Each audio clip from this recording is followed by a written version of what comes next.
नमस्कार दोस्तों, 1 अक्टूबर 2025 से आपका जीएसटीआर 2B ऑटोमेटिकली जनरेट नहीं होगा।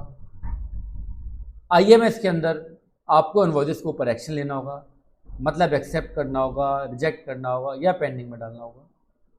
आईएमएस के अंदर 1 अक्टूबर 2025 से बहुत बड़े बड़े बदलाव आ गए। अकाउंटेंटों के लिए बहुत ज़्यादा काम बढ़ गया, बहुत सिरदर्दी हो गई, बहुत टेंशन हो गई। ऐसा कुछ पिछले कुछ दिनों से आप वीडियोस के माध्यम से देख रहे होंगे या सुन रहे होंगे। इन बातों में कितनी सच्चाई है आज की इस वीडियो में हम देखने वाले हैं। तो चलिए बिना किसी देरी के वीडियो की शुरुआत करते हैं। मैं आ चुका हूं जीएसटी के पोर्टल पे और यहाँ पे एक एडवाइजरी इशू की गई, new changes in invoice management system. IMS के अंदर नए चेंजेस करे गए। अब आईएमएस किस चिड़िया का नाम है? आईएमएस है क्या? तो जैसा कि उसकी फुल फॉर्म लिखी है, इनवॉइस मैनेजमेंट सिस्टम, मतलब इनवॉइसेस को मैनेज करने का एक सिस्टम है। कौन से इनवॉइसेस? जो आपने परचेज करी है। किससे परचेज की है सर? जो रजिस्टर्ड टैक्स पेयर से परचेज की है। तो जो भी आपका रजिस्टर्ड सप्लायर जो कि जीएसटी में रजिस्टर्ड है, वो जब भी अपनी जीएसटीआर 1 के अंदर आपके इनवॉइसेस को दिखाएगा, जब भी वो ई इनवॉइस में इनवॉइसेस बनाएगा, वो आपके आईएमएस के अंदर रिफ्लेक्ट हो जाएंगे। अब आईएमएस में इनवॉइसेस आ गए तो आपको उसका मैनेजमेंट करना है। जैसे कि मैं आपको एक बार आईएमएस दिखा देता हूँ। ये हम आ गए आईएमएस के अंदर, ठीक है। यहाँ पे हमने व्यू पे क्लिक करा इनवर्ट सप्लाई, और यहाँ पे हमने इनवॉइसेस के ऊपर क्लिक करा तो यहाँ पे हमारे पास इसके एक्शन है। एक्शन का मतलब बोले तो मैनेजमेंट, जैसा कि नाम है इनवॉइस मैनेजमेंट सिस्टम, ठीक है। सो आईएमएस क्या हुआ कि जब भी मेरा रजिस्टर्ड सप्लायर जीएसटीआर 1 के अंदर इनवॉइसेस दिखाएगा, मैं दिखाने की बात कर रहा हूँ, रिटर्न फाइलिंग की बात नहीं कर रहा, जब भी इनवॉइसेस दिखाएगा, जब भी वो इनवॉइसेस बनाएगा, तो आपके आईएमएस के अंदर आ जाएंगे। अब आपको उसको मैनेज करना है, ठीक है। तो इसको हम बोल देते हैं आईएमएस।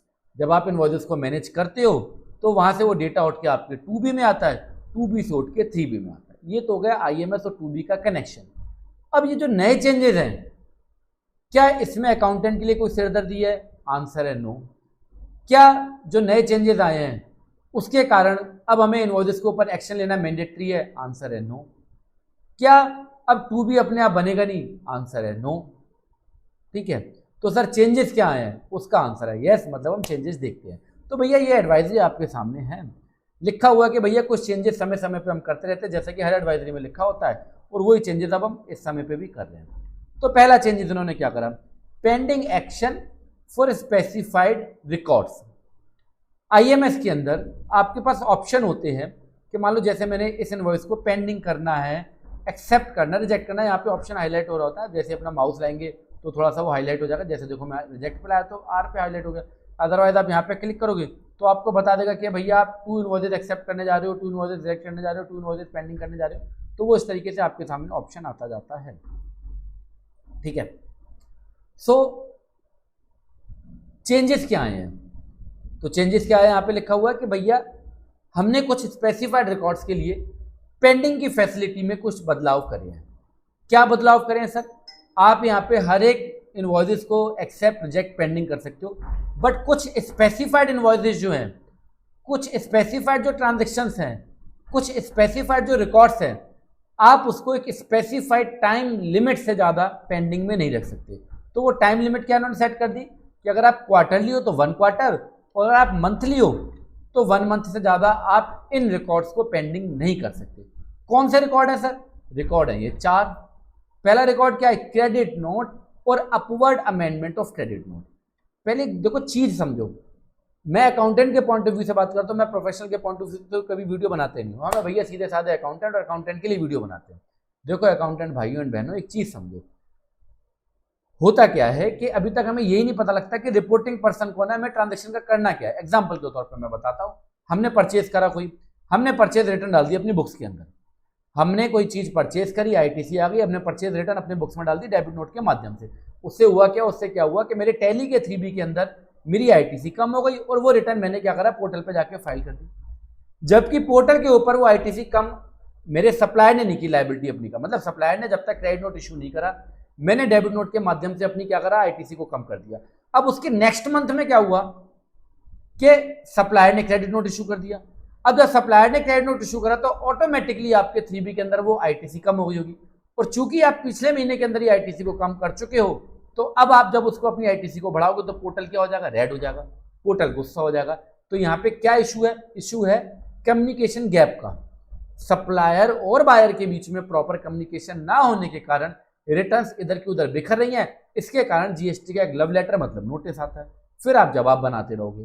तो तरीका इन्होंने बताया, इन्होंने क्या तरीका बताया, भैया जब आपका सप्लायर क्रेडिट नोट इशू कर रहा है तो आप उसको पेंडिंग तो कर सकते हो, बट एक ही महीने के लिए पेंडिंग कर सकते हो, ठीक है, या वो किसी क्रेडिट नोट के माध्यम से अपनी लायबिलिटी को कम कर रहा है। अपवर्ड अमेंडमेंट का मतलब होता है कि वो अपनी लायबिलिटी को कम कर रहा है, क्योंकि वो क्रेडिट नोट की वैल्यू को बढ़ा रहा है, तो अपनी लायबिलिटी को, क्योंकि जब वो सप्लायर सेल का बिल इशू करता है तो लायबिलिटी बढ़ती है, और जब वो क्रेडिट नोट को इशू करता है तो लायबिलिटी कम होती है।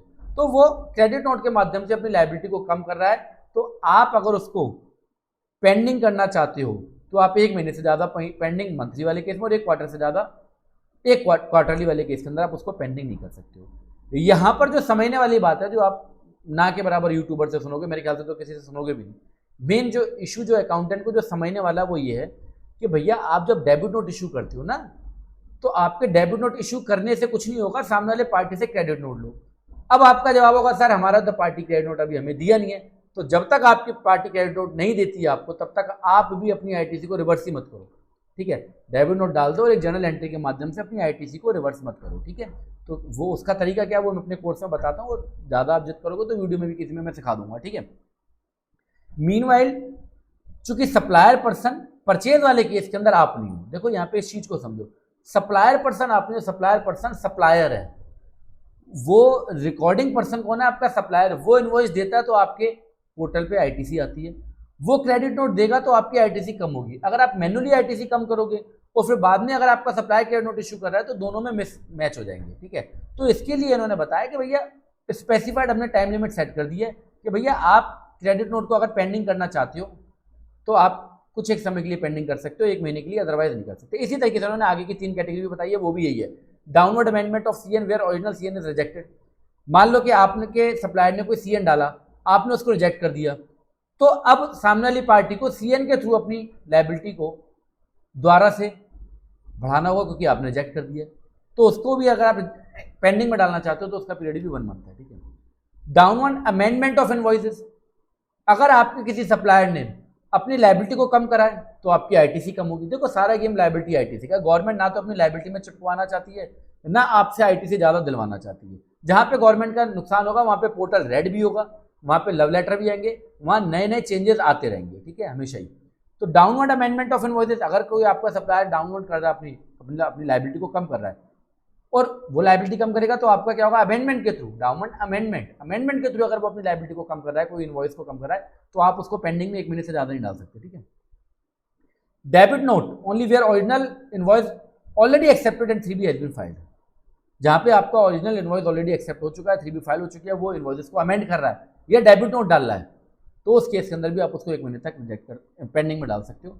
और इसी तरीके से ई कॉमर्स वाले डॉक्यूमेंट जो downward amendment only where original accepted and 3B has been filed. मुद्दा क्या हुआ जो अभी तक आपको, मैं क्योंकि एक आध मैं वीडियो देख रहा था उसमें बता रहे कि 1 अक्टूबर से 2B नहीं बनेगा, 1 अक्टूबर से पोर्टल पर जाके डीम्ड एक्सेप्टेड नहीं होंगे, आपको हर एक इनवॉइस के ऊपर एक्सेप्ट की प्रेस ही करने पड़ेगी। तो ऐसा नहीं है, ऐसा मैं नहीं कह रहा, ऐसा पोर्टल ही कहेगा, अभी हम चेक कर लेंगे, ठीक है। अगला चेंजेस क्या आया है, डिक्लेयरिंग आईटीसी रिडक्शन अमाउंट। वैसे ये भी कोई ऐसा मेजर चेंजेस है नहीं है, देखो बेस अगर आपका मजबूत है तो कोई चेंजेस नहीं है, आनंद है। बेस मजबूत नहीं है तो हर एक चेंज इन टेंशन है, ठीक है। अब क्या बता रहा है, it is clarified that in case where the recipient has not availed input tax credit in respect of the relevant invoice और document, no reversal of ITC shall be warranted. आपने कोई इनवॉइस रिजेक्ट कर दिया IMS के अंदर तो आपको 3B में रिवर्स करने की जरूरत नहीं है, ये तो बट नेचुरल है, ये तो जाहिर सी बात है कि जब तुमने इनवॉइस आईएमएस के अंदर रिजेक्ट कर दिया तो वो 2B में आएगा नहीं, 2B में नहीं आएगा तो 3B में नहीं आएगा, तो जब 3B में नहीं आएगा तो आईटीसी रिवर्सल करके डबल नुकसान क्यों करोगे। तो ये कह रहे हैं कि अगर आपने आईएमएस के अंदर इनवॉइस को रिजेक्ट कर दिया या आईएमएस में आपने उसको एक्सेप्ट नहीं किया है तो आपको उसका रिवर्सल करने की जरूरत नहीं, क्योंकि आप क्लेम नहीं कर रहे हैं, has not availed input tax, जिसकी आप आईटीसी क्लेम नहीं कर रहे उसकी आईटीसी रिवर्स क्यों करोगे भाई, जाहिर सी बात है, ठीक है। Further in case where ITC has been availed only partially, अगर आपने किसी इनवॉइस की आईटीसी पार्शली क्लेम की है, वो पार्शली क्यों क्लेम की है, हो सकता है 180 डेज का क्लोज हो सकता है कि आपका टर्नओवर कुछ एग्जेम्प्टेड है, कुछ आपका टर्नओवर टैक्सेबल है, उस केस के अंदर आप आधी आईटीसी पार्शली एक्सेप्ट कर रहे हो, पार्शली रिजेक्ट कर रहे हो, ठीक है। हो सकता है आपकी कोई कैपिटल गुड्स की आईटीसी है, आप उसका इस ईयर में कुछ प्रोपोर्शन क्लेम कर रहे हो, तो मतलब पार्शली क्लेम कर रहे हो, आगे के लिए उसको फर्दर कंटिन्यू कर रहे हो। तो इस केस के अंदर भी अगर आपने जितना पार्ट क्लेम करा है उतना पार्ट आपकी 2B और 3B में आएगा, तो बाकी का जो बचा हुआ पार्ट है उसको रिवर्सल वाले कॉलम में दिखाने की जरूरत नहीं है। मतलब 4B1 और 4B2 के अंदर क्या रिपोर्ट करनी है ये क्रिस्टल क्लियर होना चाहिए। 4B1 और 4B2 में आपको क्या रिपोर्टिंग करनी है ये क्रिस्टल क्लियर होना चाहिए। ऐसे नहीं कि अनाप शनाप जो अमाउंट आया वो उसमें डाल दिया, ऐसा नहीं है ऐसा, ठीक है। Therefore, in IMS a facility has been made available to the taxpayer to declare the amount of ITC actually availed and to the extent applicable required to be reversed in respect of the selected record. IMS में आपको एक facility दे दी जाएगी, the said facility permits reversal of ITC either in full or in a part. IMS में एक option आएगा कि भैया आप ITC रिवर्स कर रहे हो, पार्शियली रिवर्स कर रहे हो या फुल रिवर्स कर रहे हो, वहां पे एक ऑप्शन अभी एनेबल हो जाएगा। ऑप्शन कब एनेबल होगा यहीं पे आपकी एडवाइजरी में आपको पता लग जाएगा, ठीक है। तो दो चीजें हो गई, नंबर एक पेंडेंसी वाला काम, नंबर दो डिक्लेयरिंग आईटीसी। अगर आपको आईटीसी का रिवर्सल करना है तो आईएमएस में कर लो, मतलब यहाँ पे आईएमएस को इंपॉर्टेंस दे दी है, क्योंकि 2B की तो देखो वैल्यू खत्म हो गई भाई साहब। 2B पहले ऑटोमेटिकली जनरेट होता था, अभी भी जनरेट होता है, बट 2B अब आईएमएस के एक्शन के बिहाफ पर जनरेट होता है। आईएमएस में जो भी आपने एक्शन लिया तो 13 तारीख के बाद जब कट ऑफ डेट होगी तो वो जनरेट हो जाएगा, बाकी आप उसको रिकम्प्यूट भी कर सकते हो, है ना। आईएमएस के माध्यम से आप उसको रिकम्प्यूट कर सकते हो 2B को, तो मतलब 2B एक स्टैग्नेंट नहीं है, डायनेमिक हो गया वो, है ना। ओके सर, समझ में आ गई।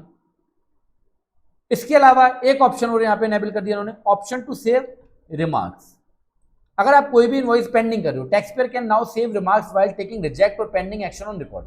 अगर आप रिजेक्ट कर रहे हो या पेंडिंग कर रहे हो तो आपके पास एक ऑप्शन है जहां पे आप रिमार्क डाल सकते हो। मैं अभी आपको दिखाऊंगा live. This option facility allows taxpayer to add remarks. Such remarks will be visible in GST और 2B for further reference and to the supplier and outward supplies view dashboard to take corrective measures, ठीक है। तो जो भी आप action लोगे वो आपको 2B में भी दिखेगा और सप्लायर के डैशबोर्ड पे भी आपको दिखने वाला है, ठीक है। सो ये एक नया चेंज है, मेजर चेंजेस है। अब सर ये चेंजेस एप्लीकेबल कब से हैं? इंपोर्टेंट डेट्स, क्या लिखा भाई सब? Important dates. तो क्या important dates? The change of keeping credit note pending and declaring the ITC amount. जो पेंडिंग वाला जो ऑप्शन है क्रेडिट नोट को पेंडिंग करने का और आईटीसी अमाउंट को डिक्लेयरिंग का, has mention above shall be made effective on the portal from October tax period. October tax period का मतलब जब आप अक्टूबर की रिटर्न फाइल करोगे, तो मतलब नवंबर से। Okay. Due date for keeping record pending, the due date for keeping record pending is calculated based on the date and tax period in which such document has been communicated by the supplier. Due date कैसे pending होगी आपको invoice को record करने की? वो जब आपका supplier जो है, टैक्स पीरियड जो सप्लायर ने जो रिटर्न फाइल की है उसके बेहाफ पे जो आपके पोर्टल पे जो इनवॉइस आ रहा है उसके बेस पे कैलकुलेट होगा, ठीक है। Prospective application, the new changes will be available only for records filed by supplier after the production rollout of these changes. Taxpayer are advised to carefully review these changes before taking action and filing the return. अब आते हैं IMS के ऊपर। देखो IMS में अभी मान लो मैं एक इनवॉइस पेंडिंग कर रहा हूँ, मैं एक इनवॉइस क्या कर रहा हूँ भाई साहब, पेंडिंग कर रहा हूँ, तो यहाँ पे क्या आ गया, यहाँ पे रिमार्क आ गया, ठीक है। That is optional, not mandatory. Note, it is optional to save the remark. Also saved remark will be available to your supplier also. Saved remark will be available to your supplier also. जो भी आप save करोगे वो आपके supplier को भी दिखने वाला है। If you are taking action on multiple record through checkbox option, enter remark will be available for all the selected records. If you want to put a different remark for any of the record, please proceed with that record separately.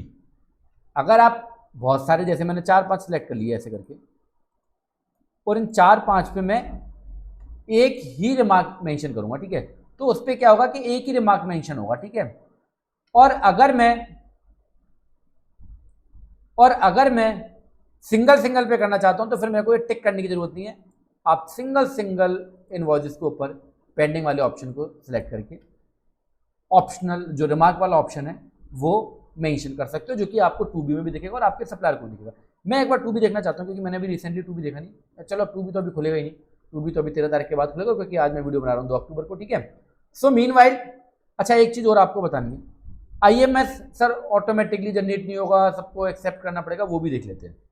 हम view पे click करते हैं, यहाँ पे क्या लिखा आ रहा है, इन्फॉर्मेशन क्या लिखा है भाई साहब, records where no action is taken by taxpayer will be considered as deemed accepted for GST or 2B generation। IMS के अंदर जो भी इनवॉइस आएगा, बिकॉज देखो IMS ना कोई स्टेटमेंट नहीं है, IMS कोई स्टेटमेंट भी नहीं है ऐसा। बेसिकली ये क्या है, ये आपको एक रिपोर्ट दिखा रहा है, इस रिपोर्ट में से इनवॉइसेस अपने आप गायब होते जाते हैं। जैसे कि अगर मैं अभी क्लिक करूँ, आपको मैं लाइव डेटा पे दिखा रहा हूँ, कोई मैं PDF नहीं दिखा रहा, लाइव डेटा के ऊपर मैंने क्लिक करा हुआ है। मैं यहाँ पे अगर क्लिक कर रहा हूँ तो यहाँ पे मेरे को जो इनवॉइसेस दिख रहे हैं वो कौन से महीने के दिख रहे हैं, जो इनवॉइसेस मेरे को दिख रहे हैं वो कौन से महीने के, ऑलमोस्ट सभी सितंबर के ना, सितंबर के, इवन अक्टूबर का भी, अक्टूबर का क्यों, क्योंकि मैंने आपको बताया कि IMS वाले केस के अंदर वो जो भी आपका सप्लायर GST ई इनवॉइस बनाएगा वो भी यहाँ पे आ जाएगा। तो यहाँ सितंबर की तो दिख रहे हैं, प्रीवियस किसी पीरियड के दिख रहे हैं क्या, नहीं दिख रहे हैं। तो अगर ये फंक्शन इनेबल कर देंगे कि आप मैन्युअली एक्सेप्ट करो तो तुम पगला जाओगे भाई साहब, क्योंकि इसके अंदर इतना सारा डेटा कलेक्ट हो जाएगा कि तुम खुद ही कंफ्यूज हो जाओगे। तो उन्होंने क्या बोला कि जिसके ऊपर आप एक्शन नहीं लोगे वो यहाँ IMS से रिमूव होके कहाँ पे आ जाएंगे, 2B में आ जाएंगे। जिस पे एक्शन लोगे, एक्सेप्ट वाले भी यहाँ से रिमूव हो जाएंगे, केवल पेंडिंग और रिजेक्ट वाले रहेंगे, और पेंडिंग वाले में भी अब 1 मंथ रहेगा, ठीक है। ओके, सो आई होप ये चीज आपको क्लियर हो गई होगी, क्योंकि कोई ऐसा हाई तौबा वाला चेंजेस नहीं है जिसके कारण की बहुत बड़ी टेंशन लेनी है। मेजर चेंजेस जो है वो अक्टूबर से आपके सामने आने वाले हैं, और जो चेंजेस जो है ना वो बेसिकली